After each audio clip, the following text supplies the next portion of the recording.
Analyse du jour, bonjour, comment ça va? Allez, on y va, Bitcoin face au dollar. Unité de temps hebdomadaire, on le voit, notre semaine toujours positive. C'est super, rassurant, on le sait. Là, on voit au niveau des indicateurs qu'on est au niveau de 70 RSI, toujours en pleine hausse au niveau du MACD. Allons s'attarder maintenant sur l'unité de temps journalière. La journée d'hier est intéressante, pourquoi? Parce qu'elle ressemble à celle du 28 mars. En effet, on a clôturé sous forme de doji. Bon, c'est un doji haussier, là, contrairement au précédent. Donc, certes, c'est un signe d'indécision, mais on sait qu'on est dans une dynamique haussière, donc on s'attendrait à voir une poursuite de la hausse. En effet, hier, on a assisté à un sacré rebond baissier. C'était sûrement dû à des éventuelles liquidations souhaitées par les intervenants bancaires, principalement. C'est toujours eux qui sont à la source de ce type de mouvement.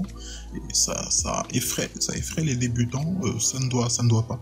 Tout simplement parce qu'il faut s'attendre à tout dans le marché, d'autant plus ce genre de mouvement. Donc là, vous êtes prévenus que tout peut arriver. En effet, le tout, c'est d'avoir des bons niveaux, et c'est ce qu'on va s'attarder à faire. D'ailleurs, c'est ce qu'on fait chaque jour. Regardez maintenant au niveau des Fibonacci.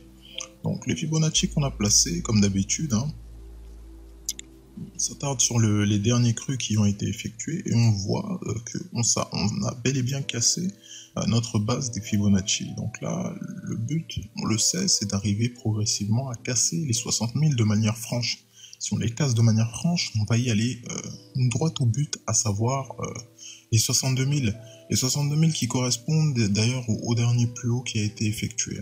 Donc, par extension, on s'attarderait à voir les 67 000. C'est d'ailleurs ce qu'on souhaite. Ça correspond aux 161,8 de Fibonacci. Donc, c'est les extensions. C'est comme ça qu'on travaille pour déterminer des éventuels plus hauts qui n'ont pas été atteints, mais qui sont probablement réalistes. Donc là, une fois qu'on s'attarde sur le Fibonacci, on peut maintenant s'attarder sur les indicateurs. Ishimoku, on le voit, le prix est bel et bien au-dessus du nuage et au-dessus de la Tenkan et de la Chikou depuis pas mal de jours, on peut dire même 3-4 jours. Donc là, on le sent qu'on est en tendance totalement haussière. Si même on met nos belles moyennes mobiles les plus regardées par le marché, on a la moyenne mobile 50 qui nous a servi de support précédemment le 25 mars et également même le 26 janvier. Donc c'est une très bonne moyenne mobile, on le sait. Donc on a également rebondi sur notre belle droite de tendance. Ceci dit, on le voit très bien, on est au-dessus de cette moyenne mobile et aussi de la moyenne mobile 100. On le rappelle que c'est les moyennes les plus regardées par les intervenants de marché. Donc là, on peut s'attendre à une poursuite de la hausse. C'est pour ça que je vous le dis. Parce qu'on est constamment en croisement aussi au niveau des MACD et même au niveau du RSI, vous le voyez, on est au-dessus de 50, donc on est à des niveaux de 60. En unité de temps 4 heures, c'est également plus visible qu'on est dans une reprise haussière depuis la belle baisse qui s'est effectuée hier là. Depuis ça, on est constamment aussi. Pourquoi? On est au-dessus de la Tenkan et de la Kijun. Donc là, c'est toujours aussi visible au niveau des graphiques, c'est clair et précis. Donc là, regardez également au niveau des indicateurs, le MACD nous témoigne d'un affaissement du MACD. Ça, c'est tout simplement dû au manque de volatilité. C'est-à-dire il y a tellement peu de volatilité, tellement peu de mouvement sur le prix que l'indicateur s'affaisse et nous fait des histogrammes à peu près de toutes les couleurs. Bon là, actuellement, au niveau du RSI, ça se témoigne aussi de l'affaissement qu'on est en train de subir, de la volatilité, donc de la rapidité du prix, la dynamique du prix.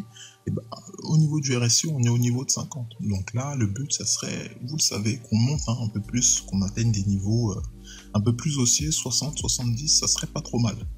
On va s'attarder maintenant sur le 1 heure. Rapidement, on voit qu'on est au-dessus du nuage, donc c'est aussi réconfortant. On est au-dessus de la Kijun, mais pas au-dessus de la Tenkan. Donc là, on sait quels sont les premiers niveaux à considérer, vous le savez. Donc c'est les plus hauts qui ont été effectués hier, donc ça correspond aux 59 700, et même là on a une résistance très forte qu'on a tracée au niveau de 59 900, donc pour ne pas dire 60 000, comme on disait au tout début de notre analyse. Allons maintenant s'attarder sur l'Ethereum face au dollar. Il est aussi intéressant, pourquoi? Parce que comme vous le voyez, on est au niveau de 1900. 1900 dont on a parlé hier, on l'a dit. Une fois qu'on casse les 1900, on est assez confiant pour aller bien plus haut. Et c'est ce qu'on attendait depuis pas mal de temps, hein. Vous voyez, le fait qu'on casse ce support-là qui nous cassait un peu la tête au niveau des 1860, je vous l'ai dit.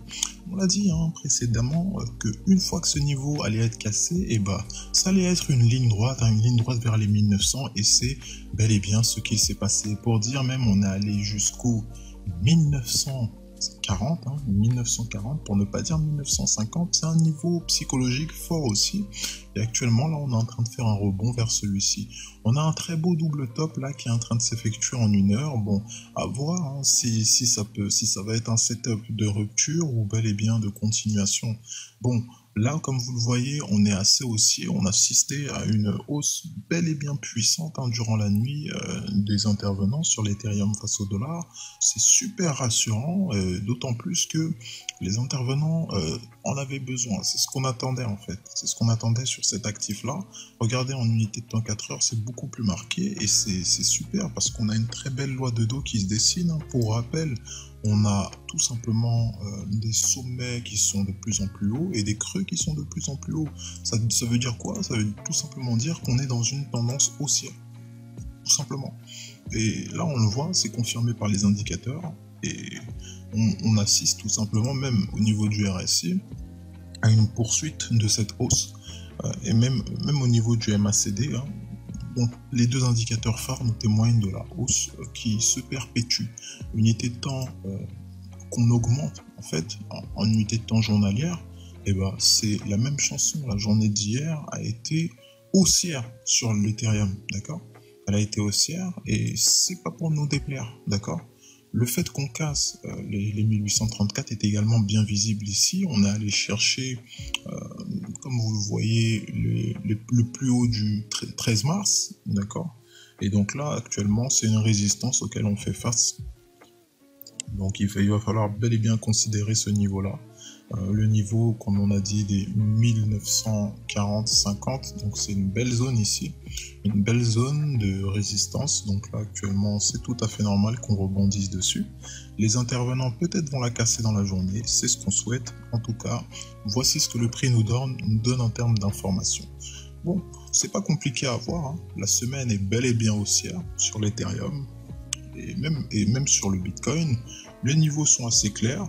On a juste à patienter, tout simplement gérer notre portefeuille en fonction des intervenants, des interventions aussi qui se passent sur le marché.